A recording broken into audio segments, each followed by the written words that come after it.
గత 36 గంటల్లో ఈ ప్రపంచంలో ఏం జరిగింది ఒక్కసారి మీరు ఆలోచించారు అనుకోండి. ఇరాన్ వైపు నుంచి ఒక్క మిజైల్ కానీ ఒక్క డ్రోన్ కానీ ఏ దేశము వైపు వెళ్ళలేదు. గత 45 రోజులలో ఎప్పుడూ జరగని ఒక విచిత్రం ఇది.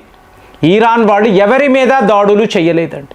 ఇది మీరు సౌదీ అరేబియా అనండి, ఖతార్ అనండి, ఇంకా ఇజ్రాయెల్ మీద కూడా మీకు ఎటువంటి దాడులు లేవు.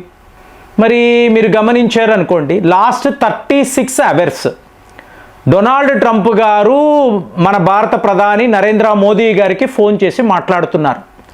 40 నిమిషాల పాటు వీళ్ళు మాట్లాడుకున్నారు. ఇందులో ఏమిటి? Straight of Hormuz.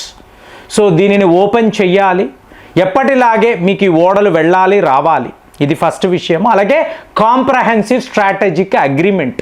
సో ఇదంతా మీరు చూసారనుకోండి, మీకు జ్ఞానము ఉండాలండి. మనం ఏం చేస్తున్నామో తెలిసి చెయ్యాలి, అవునా? సో ఇది అమెరికా వాళ్ళకి ఇది అర్థమయ్యిందా? ఇప్పుడు ఏప్రిల్ 8వ తారీఖు మన విక్రమ్ మిశ్రీ ఫారిన్ సెక్రటరీ వాషింగ్టన్కి వెళ్తున్నారు. వెళ్ళి అక్కడ వాళ్ళ స్టేట్ సెక్రటరీ అలాగే కొంతమంది ఈ స్ట్రాటజీలో ఉండేవాళ్ళు, అంటే డిపార్ట్మెంట్ ఆఫ్ వార్ అంటాం చూసారా, దానికి సంబంధించిన అధికారులతో కూర్చొని మాట్లాడుతున్నప్పుడు ఏంటి?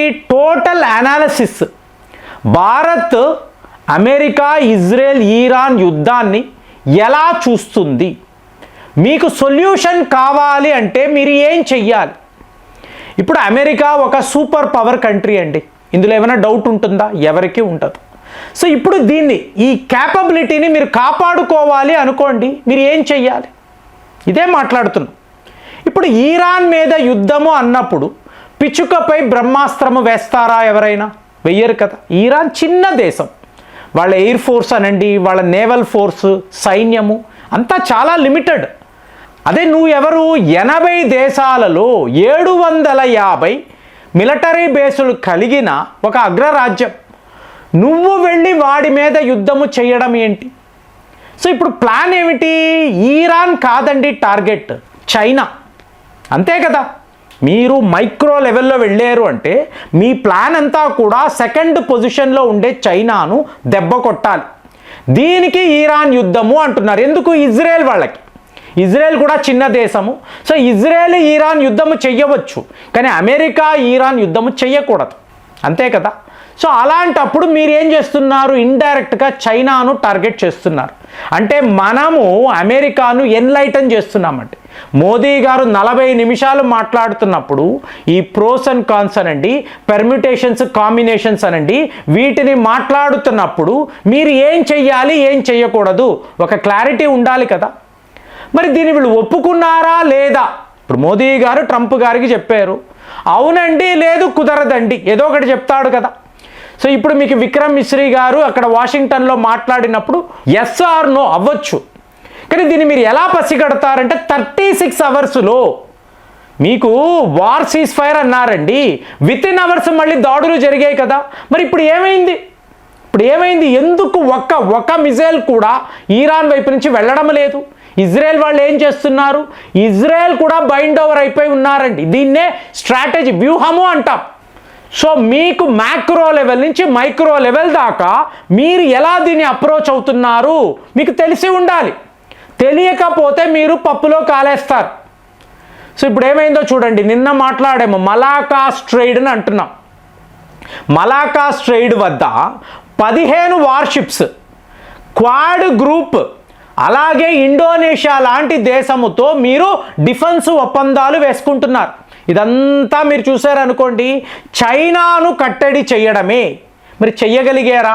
100% చెయ్యగలిగారండి. ఇప్పుడు ఇరాన్లో ఉండే బెల్ట్ అండ్ రోడ్ ఇనిషియేటివ్, దీనిని మీరు దెబ్బ కొట్టారా? సో తర్వాత చైనా వాడు ఇరాన్కి ఇస్తున్న ఆయుధాలు, దీనిని మీరు ఆపగలిగారా? భయపెడుతున్నాం కదండి.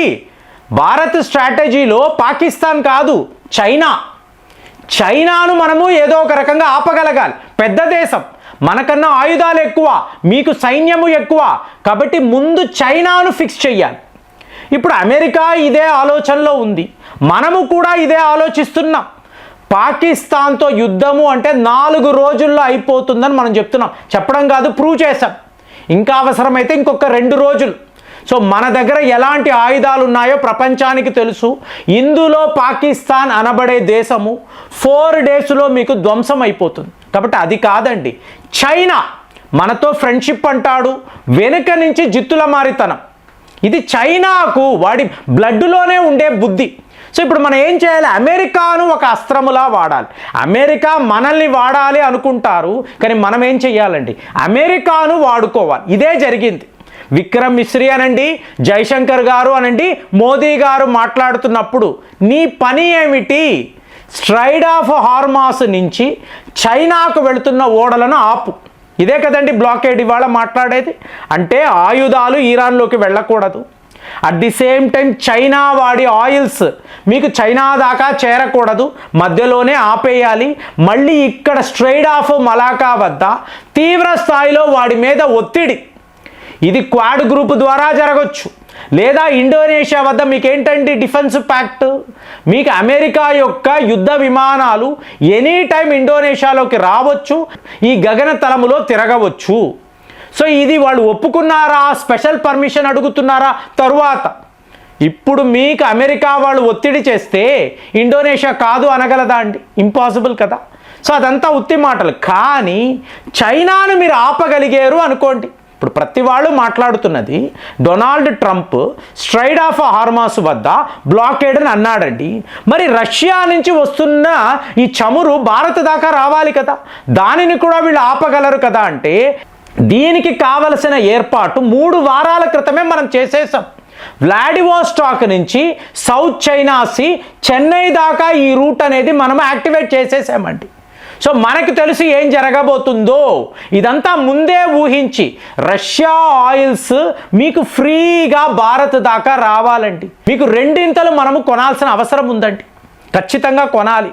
సో ఇది మనము చేస్తాం. ఇప్పుడు ఈ స్ట్రైట్ ఆఫ్ హార్మాస్ వద్ద మీకు అమెరికా వాళ్ళు అక్కడ వాళ్ళ వార్షిప్స్ పెట్టుకొని కూర్చొని ఉన్నారు. చైనా ఓడ ఒకటి కూడా మొన్న వెళ్ళింది, వాళ్ళు ఎదిరించారు అన్నాం. మరి నిన్నటికి నిన్న వార్తలు ఏమిటి? అలాంటిది జరగలేదు. చైనా ఓడ స్ట్రైట్ ఆఫ్ హార్మాస్ని దాటలేదు అని చెప్తున్నారు. మరి మన ఓడలు దాటాయి, దానికి ప్రూఫ్ కూడా మన దగ్గర మనం చూపించాం. చైనా ఓడలు దాటినట్టుగా ఎక్కడా ప్రూఫ్స్ లేవండి. సో అమెరికా వాడు ఏం ఆలోచిస్తున్నాడు? మన స్ట్రాటజీ ప్రకారం. సో మనం ఏం ఆలోచించామో పాకిస్తాన్ చైనాను కట్టడి చేయాలండి. వాళ్ళు పూర్తిగా ఇరుక్కుపోవాలి. ఆ ప్లాన్ ప్రకారమే ప్రతిదీ జరుగుతుంది. ఇవాళ అసీం మునీర్ ఇరాన్ వెళ్ళాడు కదా, షాబాజ్ షరీఫ్ సౌదీ అరేబియా వెళ్ళాడు కదా. ఏంటి ఫిక్స్ చేస్తున్నాం? ఈరాన్ మా మీద దాడులు చెయ్యకు, ఇదంతా భారత్ యొక్క వ్యూహమే, రేపు వాళ్ళ వల్లే మాకు పెను ప్రమాదము. మాట్లాడతాడు కదా, మాట్లాడు, ఓపెన్గా మాట్లాడు. నీ ఏడుపు ఏదో నువ్వు ఏడు. అలాగే వాడు షాబాజ్ షరీఫ్ అప్పులు, సో అప్పులు అడగడానికి వెళ్ళాడు. సౌదీ అరేబియా ఇస్తుందా ఇవ్వదా తెలియదు. ఇప్పుడు చైనా టార్గెట్. నిన్నటి నుంచి మీరు చూసారు అనుకోండి, మోదీ ట్రంప్తో మాట్లాడిన తరువాత మార్పులు ఇవే. దీని యొక్క బీజం ఎప్పుడు పడింది? ఏప్రిల్ 8వ తారీఖే విక్రమ్ మిశ్రీ అక్కడికి వెళ్ళినప్పుడే క్వాడ్ గురించి వీళ్ళు మాట్లాడడం మొదలుపెట్టారు. సో యాజ్ పర్ ప్లాన్ వీళ్ళు ఏమైతే ఊహించారో భారత్ యొక్క రిమోట్ కంట్రోల్ ఎలా పనిచేస్తుంది అంటే, అమెరికా వాడు ఇరాన్ అంటాడు, చైనాను కొడతాడు. స్ట్రైట్ ఆఫ్ హార్మాస్ అంటాడు, చైనా ఓడలను ఆపుతాడు. అలాగే స్ట్రైట్ ఆఫ్ మలాకా వద్ద అమెరికా యొక్క పెద్ద పెద్ద యుద్ధ నౌకలు వస్తాయి, ఇక్కడ వీళ్ళను కట్టడి చేస్తారు. ఒకవేళ చిన్నపాటి యుద్ధము అని చెప్పి చైనా ఓడలను ఆపేరు అనుకోండి, 80% ఈ ట్రాన్స్పోర్టేషన్, ఈ లాజిస్టిక్స్ అంతా కూడా ఆగిపోయి చైనా అనబడే దేశము కుప్ప కూలిపోతుంది. సో ఇదే అసలు సిసలైన ప్లానా? లాస్ట్ 36 అవర్స్లో ఇదే జరిగిందా? కావాలంటే మీరు గమనించండి, చిన్నపాటి రీసెర్చ్ చేయండి, మీకు కూడా నేనేం మాట్లాడుతున్నానో అర్థమవుతుంది. మరి ఈ వీడియో మీద మీ అభిప్రాయాలు ఎలా ఉన్నాయి కామెంట్స్లో తెలియజేయండి. మళ్ళీ వచ్చే వీడియోలో కలుద్దాం. జై హింద్.